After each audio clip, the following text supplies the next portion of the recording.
Dans un live la dernière fois, j'ai parlé du roi Adam 12 ans. C'est un roi du Bénin, d'accord? Et il a beaucoup fait. Les gens m'ont écrit et voulaient en savoir plus. Adam 12 ans fut roi de 1797 à 1818. Et ce qu'il a fait d'intéressant, c'est qu'il a fait opposition à l'esclavage. Et ça, c'est ce qu'on ne nous dit pas. En effet, un jour, sur les côtes de l'Atlantique, il y eut quelqu'un qui était esclavagiste, qui voulait acheter des esclaves.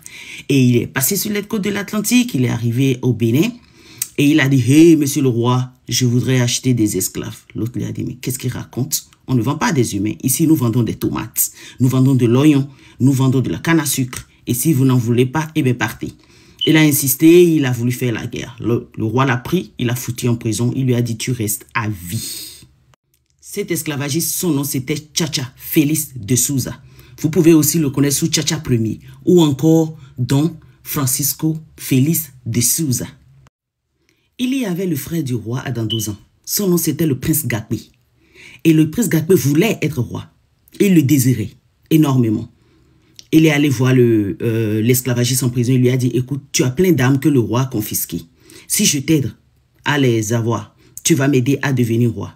Nous allons chercher une stratégie avec toute ton équipe. Nous allons chercher une stratégie pour devenir roi.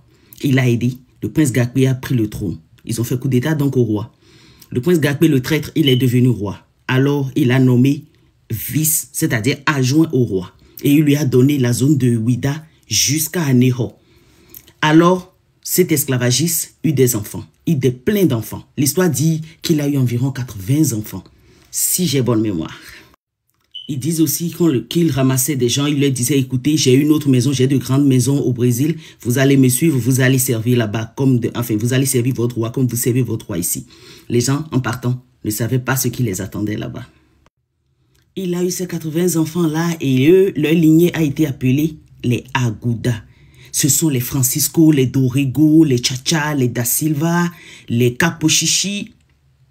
Capochichi, ça vous dit le nom de Kemi Seba?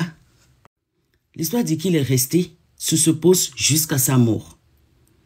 Il est mort et le Bénin a gardé son corps jusqu'à aujourd'hui. Il fut enterré au Bénin donc et il y est resté jusqu'à aujourd'hui, à Ouida. Après Adam 12 ans, il y a eu Guézou, il y a eu Glélé et il y a eu Béanzin. Mais tant est-il que les vestiges, les maisons, tout ce qui est utilisé en ce temps par Chacha Ier est resté jusqu'à aujourd'hui.